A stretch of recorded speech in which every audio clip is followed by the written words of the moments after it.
I want to be mindful of our time and our commitment to start at 10 o'clock. I appreciate you being here and spending a little bit of time and engaging with us as we're going through, I think, a very important process of rolling over our strategic plan in District 200. I do want to mention just at the onset a couple of things that we're doing today. This is not the totality of our engagement effort around our strategic plan. You'll see a little bit into the presentation a number of the organizations that we've reached out to strategically to get some feedback both in the early development of the plan and some of the groups that we're continuing to meet with. You'll also notice that we're videotaping this presentation today so that we can push it out through our electronic channels, the introduction and the opportunity for folks to engage and give us feedback. We've got a meeting again tonight where, again, we'll have an opportunity for some live feedback. So, again, I really appreciate your interest in not only District 200, but the future and the direction of District 200 and our communities. I often say, and I think it's important to continue to reiterate, the health of a community is largely driven by the health of the public school system. It is the future of our community. It's the future of the leaders in our community. It's the future of the workforce within our community. And so I think as we work closely with our chambers of commerce and some of our other partnering entities, I think that's something that I hear often, certainly even from the business community, is that the health of the public school system is absolutely critical to the health of an organization or the health of a community. So again, thanks for taking the time. A little bit about format for this morning.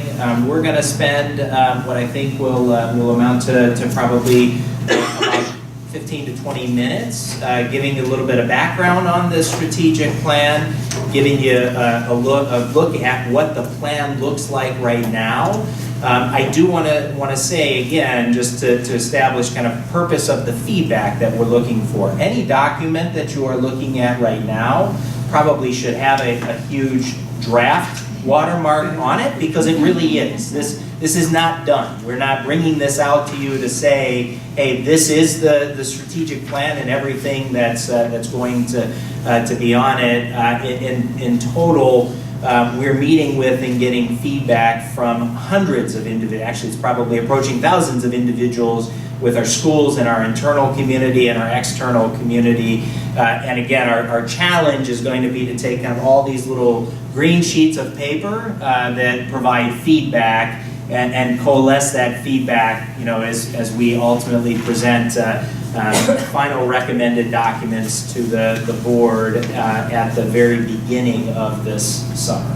And for the board, it's a cyclical process. So we began with the board looking at kind of where have we been over the last couple of years, what's important to the board and their leadership role within the community as we look forward. And so we're now in the feedback loop, a couple of iterations of the feedback loop, and then it will all come back to the board by June into July to kind of affirm what the document or the plan looks like. So a couple of quick introductions, if I could.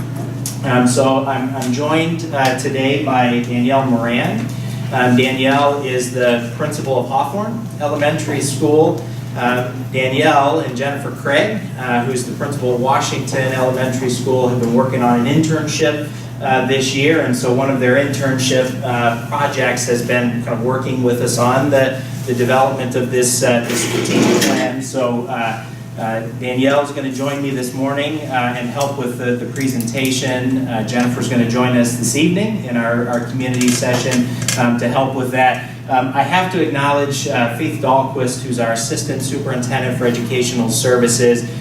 She's really been kind of leading a lot of the work around this plan, and candidly, you're getting me as probably a step below substitute for Faith, because she would be doing this presentation this morning, but has some personal issues that she's attending to and couldn't be here with us this morning. So I'm pitching in, working certainly with Danielle, Jen. And again, this is a collective effort of a lot of individuals that have come together, but special acknowledgement to Danielle, Jen, and Faith, who've really done a lot of work around this.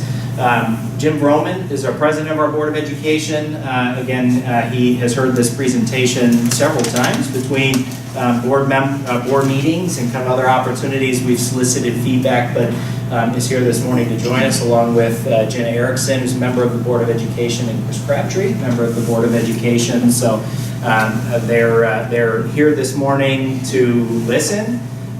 Really in their role on the board. I do just want to kind of mention to you as we get into the feedback loop, really all they can do this morning is kind of listen to the conversation and the feedback. This is not a board meeting, and so not likely that you're going to hear a lot of kind of direct feedback from them as a board, but certainly if you've got thoughts, ideas, suggestions, in addition to using the green sheets, feel free to share with them. And then I also want to acknowledge or thank Erica Leacano, who's our Director of Community Relations, Communications. The title kind of morphs a little bit each year based on emphasis and all that she's doing, but thanks Erica for helping to pull this together. And then Jahan's the man behind the camera who does a lot of our video work in the district. Is helping us to make sure this presentation is up and available. I want to start just a little bit of history to our current strategic plan. So important to know and understand that we're not starting from scratch in kind of the revamp of our strategic plan. And the history of our current plan, which is called Vision 2018, actually has its roots in a pretty significant community engagement effort that the Board of Education and the district kind of embarked on in early 2014. So they did a whole series of engagement sessions, face-to-face engagement sessions called Engage 200. And it was an opportunity for about 700 people between the sessions to come together to really hear what's going on in our communities, in our organization, in our school district, and give feedback on what is it that we as a community want for our school district. And so I joined the district in the fall of 2014, kind of after that process had concluded, and really one of the first documents that I saw, which was an amazing asset for a superintendent coming into a school district to kind of immediately be handed a document, which was the feedback from those Engage 200 sessions that really said, hey, as a community, this is what's important to us. We also had at the time, in 2014, a variety of goals that were already in existence. The Board of Education had some goals or some priorities.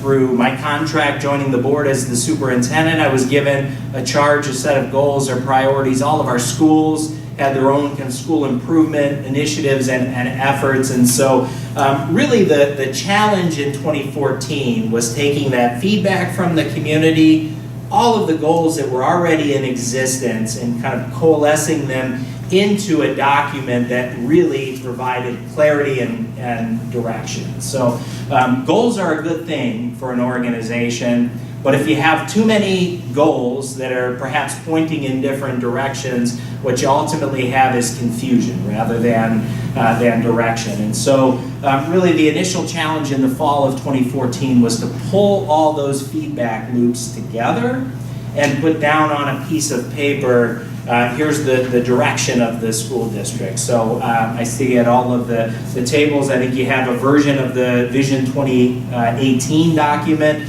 That's what we've been working on the last 4 years within the school district. And again, it kind of represented all of those pieces of feedback.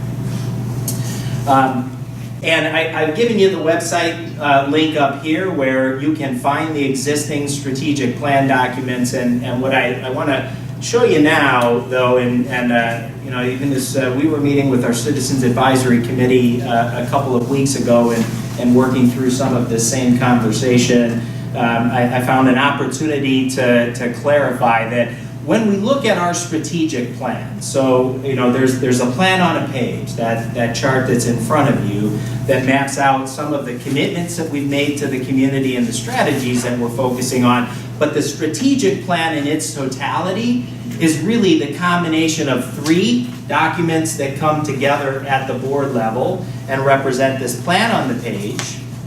We have a dashboard, and the dashboard identifies within the areas of student learning, finance, facilities, support systems, right? The key metrics that the board monitors for the community on an annual basis, right? So those are our key data points that we monitor and make sure that arrows are pointing in the right direction. And then annually, for the last 4 years, when the board in the fall has worked on establishing goals, it's used those 2 documents, the dashboard and this plan on the page, to call out specific priorities within a given year. So Vision 2018, right, and I've often said both to the Board of Education and the community, we can do anything, but we can't do everything at the same time, right? There is always limited capacity within an organization to make sure that what you're doing right, and you're doing well.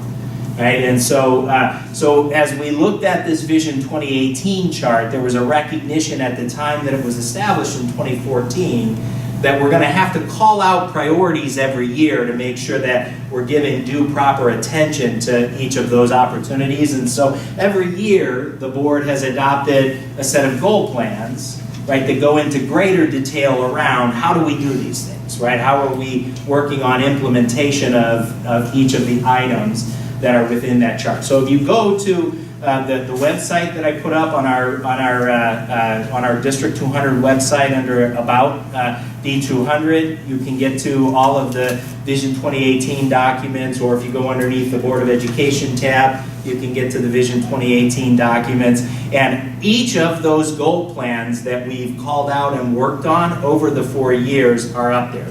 It's a hot link that, again, if you're interested in kind of that level of detail, it gives you this. So again, as we're talking kind of within groups, depending on sort of your lens for, how do you see things? As I talk to some community members, they say, hey, what are the hard numbers that you're monitoring? Just tell me what's important to you, and you'll find more of that on the dashboard. Others, based on their lens of just saying, I want to know what you're working on in schools, right? What are the programs that you're seeking to improve or to make better? You'll see a lot of that on the Vision 2018 chart. But from my lens, and I think the lens of the Board of Education and our administrative team, all of these pieces kind of in totality reflect that strategic plan for the district, right? So it's the combination of what's on the dashboard, what's on our plan on the page, and then what's in our annual goal documents, but they all relate. So understand the arrows are all aligned as we work through them. And I'm gonna let Danielle kind of pick up from here and talk you through kind of how that translates down into the school level, and then we'll come back to talking Vision 2022. So you might be wondering how we take this master vision and implement it at the school level, and that's what I see as one of my jobs as a building principal, is taking that focus and coming up with a way to funnel it so that we can really look at the good work teachers are doing with students and looking at student achievement. So we kind of start there at the top where it says all improvement strategies, state mandates, practices, and technology. So we take the big picture items, and again, we start to bring them down into more of a focus. That all of those items really are broken down to what we call our strategic plan, which is what you have in front of you. From there, our schools are going to start thinking about what specifics from that plan they can implement when we're creating our school improvement plans with our teams. So we're looking at goals in reading and math, and we're also looking at goals for our fit focus, our technology, in our learning environment, as well as social emotional learning. So we take all of that, we funnel it into a school improvement plan that's created at the building level. From there, our professional learning communities, our PLCs, are really the soldiers on the ground that are going to be carrying out the good work. They're going to be meeting together with grade levels within departments.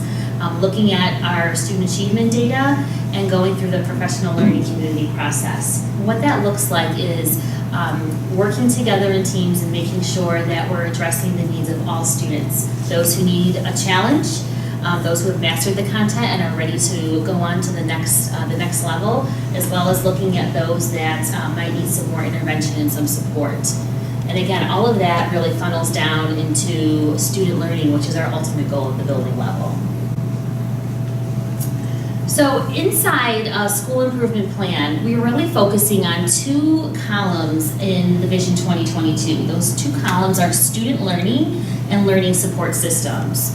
So that when we meet with our school instructional teams, we're really looking at those 2 areas. And while that language on the vision might seem broad, we appreciate that at the building level because we really can customize that to our own schools and our own populations, since we are very diverse between our buildings.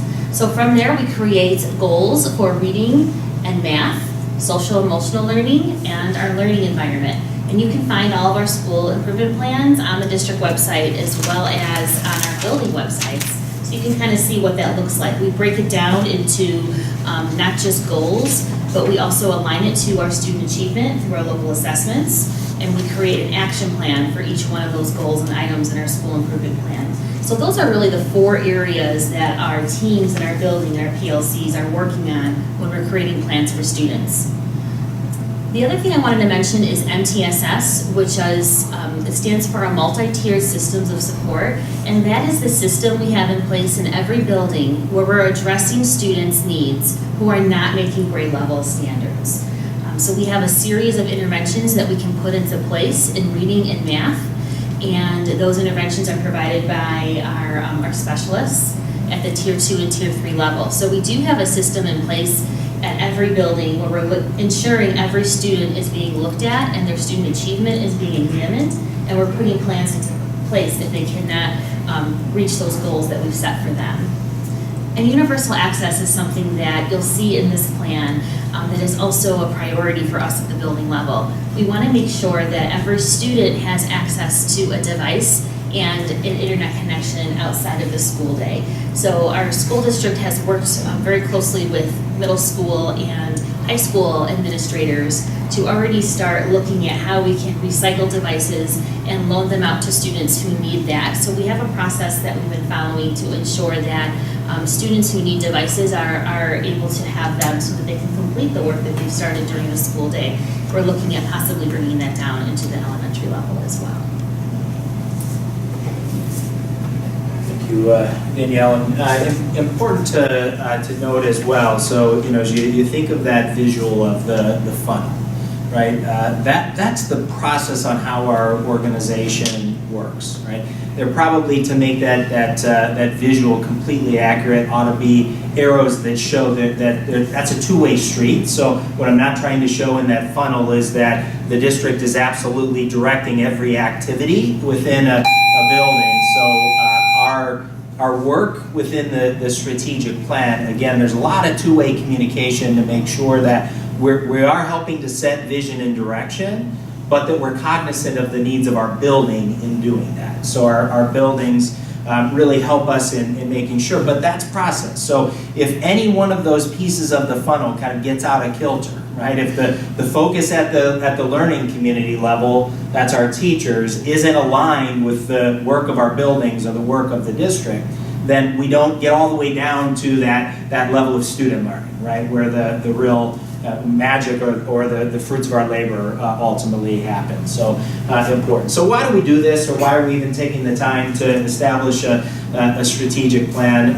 Again, as I mentioned at the onset, we want to make sure that there's focus within the organization. We can do anything, we can't do everything. We want to make sure that we communicate what that focus is, because it ultimately drives the development of the budget, where we put resources, again, what we can and we can't do. And so it's important to make sure kind of the metaphor that I used in talking with teachers at buildings early on in the Vision 2018 plan is that we got to define what's on the plate.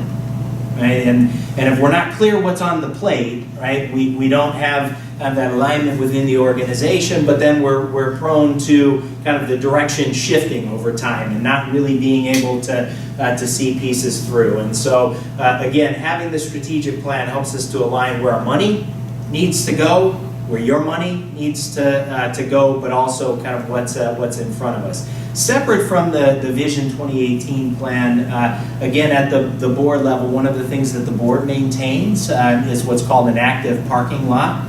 So there are other interests that come to us over the course of the strategic plan, and so one of the things that the board kind of manages is a parking lot. What do we want to work on in the future that there may not be room for right now within the school district? And we've started to do that or have those conversations administratively as well, saying what's on our parking lot, right? What's next? If we can make room. And I guess the last thing that I just want to say before we kind of roll into the Vision 2022 plan is that a strategic plan provides good communication and direction, but it has to be agile. And so you will see over the last 4 years that there are absolutely times when issues have come up or needs have come up, and we've said, gee, we've got to divert from this plan to address this project, right, that we've got to work on. And so this does not suggest that for the next 4 years there's blinders to perhaps any outside influences that drive the need to be agile within an organization. Again, the district has had probably a good example of that recently, is that we've always had a good, clear, concise focus around safety and security, yet events around the country recently caused us to say we got to come back and revisit that, right, in light of some of the procedures. Again, within student learning, opportunities or needs emerge that we may need to kind of capture within the plan. And so we have clear direction, but we've got some agility in how we deal with that. So the plan itself, and where we wanted to kind of drive you now to giving us some feedback, is on the actual draft of the Vision 2022 document. And I just want to highlight that the entire plan is really driven around 4 commitments that we make to the community. And you'll see the commitments highlighted up here. You'll see them at the very top of the columns under the Vision 2022 plan.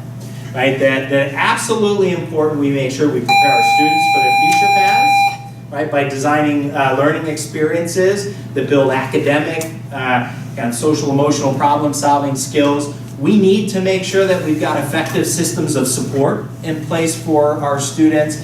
In the Engage 200 process, I think there was a lot of awareness raised within the community that we need to continue to raise, that the demographic of our student population continues to evolve. And we've got to have systems of support in place to both challenge students that have already mastered what we've said is important to them, and to address students that may have a need to provide a level of support to get to, right, the learning targets that are absolutely essential. And those supports apply to both academic needs, but also social emotional needs that students bring to us in terms of just looking at the health of our community and our student population. We know that we have to stay connected to our community. Again, I think message from the community in Engage 200 was, we appreciate you taking the time to listen, stay connected and engaged with us. And we've absolutely continued to try to find new opportunities to do that. And then finally, we've got to make sure that we've got the resources that we need to address both the facility kind of needs and the infrastructure that we have within the organization. You might, if you're kind of comparing the old document with the new document, what you'll see is that 5 columns kind of got combined to 4, and then we pulled together the finance and facilities opportunities on that. So probably not easy to read up here on the screen. This would be easier to read with the document that's in front of you. But again, you will see each of the 4 commitments, and then underneath the 4 commitments, there are a series of, I guess, what I would call objectives identified. Right? What are the specific areas of focus within each? And so I'm not going to read all of this to you, because this is really why I want to give you some time to not only kind of digest, but to talk about this with some of the folks that are at your table. But I would encourage you to take time to read through each of those kind of specific areas that are identified under each of our commitments. Again, they represent what we believe that we need to focus on as an organization as we move forward to address each of those commitment areas. I do just want to point out, again, there's a couple of things on there. I think it's the fifth one down underneath student learning. There's an objective that focuses on communication. Our major focus around communication historically has been writing and speaking and listening within the school district. That's one area where the advent of new technologies, though, have shifted significantly the way that students need to be able to communicate. Does not suggest that writing is not important, right? That is not the intent of that, but what it does suggest is that equipping students to have the tools they need to communicate has to go beyond writing, right? We've got to teach them to write, but we've also got to look at some of the other kind of means of communication, how students are using video, using some forms of technology to also express and communicate what's important to them. Again, under learning support systems, you'll see kind of the areas that we've identified that talk a lot about some of the systems that are in place to address needs of our students. One in particular that I'll highlight is that, again, we have a growing population of students that come to us speaking a language other than English, and we provide the support to make sure that they can not only grow in acquiring the English language, but also learning the academic content that's important to us. And as that population has changed and shifted, we're continuing to look at how can we shift our model to make sure that we're most effectively providing that support that's needed. And candidly, some of the kind of the shifts that we're looking at now, I think, allow us to use resources even more efficiently, yet still address our student need in a really effective way. There's some communication objectives that are identified on the table as you came in. You saw an invitation for a new Facebook Live series that's out and about. We've begun to try to use with the good work that Erica and some of our building teams have done. One of the things that I think we've heard from the community is that probably the best way to kind of see and understand what's going on inside of our schools is sometimes to get a live look, right, at those pieces. So we've started both a new video series as well as a Facebook Live series to try to give the community a glimpse of some of the things that are shifting and changing inside of our schools that, I think as we step back to our facilities and referendum conversation, there were some areas in our facilities we were trying to address, and we got some community feedback saying, I don't know that I get that, right? I don't know that I get why the Library Learning Center is changing in the function it's serving within the school, and I need to understand that a little bit more. That's one of the things that we're trying to do through the Facebook Live series. And then if you go all the way over to our last column, one of the things that I am incredibly pleased about, while we still clearly have some needs that we're trying to address in terms of our facility improvements, kind of both on the funding side of that as well as the planning side. We've had some very entrepreneurial schools that have found new strategies for trying to bring some resources in to still do some of what we were trying to do through that facility plan. If you've not followed it, the board has continued to move forward around kind of the most immediate priorities in facilities, early learning center improvement, some of our most significant capital needs, as well as secure entries. That's all work that's slated to begin this summer, but we still have kind of a next wave of needs and challenges that we're trying to work through. And so one of the things that I clearly want to share here and want to share with the community is the fact that we've kind of stepped back from the big plan that we advanced to the community, and we're now starting to kind of take it in pieces. Does not mean those challenges or needs went away. Just means that I think the message from the community is that we've got to approach it in a different way than trying to address it all in one kind of comprehensive plan and candidly bond issues. So we're working on that piece and trying to bring with it some creative ways of looking at how we can bring some resource in support of the dollars that the community is contributing to those plans. Okay. Not going to go through all of this, but again, I just want to again mention that we're all the way down to the second to last bullet in terms of community feedback sessions, but we've been in front of working with a lot of groups, both internally and externally, within the community. Again, we're going to use the video from this session to kind of push out to the community so that folks can continue to hopefully dial in and give us some feedback. All with the goal of kind of pulling all this feedback together to bring it back to the board at the end of this school year and into the summer to finalize the plan. And again, you kind of see that target up here in May. Okay, so here's the last thing. Now I'm going to stop talking and give you a chance to kind of read, digest, and provide feedback. And I would suggest probably for this opportunity, it may be good to kind of combine to perhaps a couple of tables so you make sure that you've got a discussion group. But I want you to spend some time reading through this chart. If you can give us some feedback today, that would be great.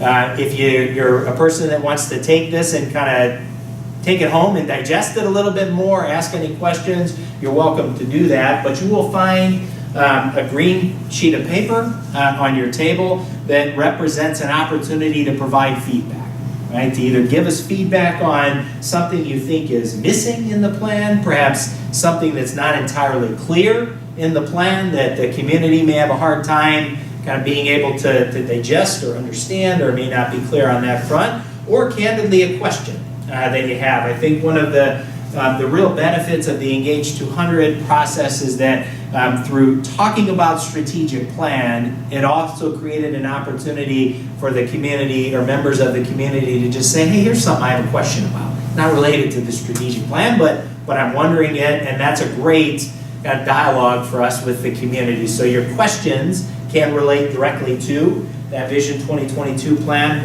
or if you've got another burning question you want to ask, I promise you, if you give us a contact on there, we will make sure that that question gets answered by somebody from our administrative team, and we'll reach out.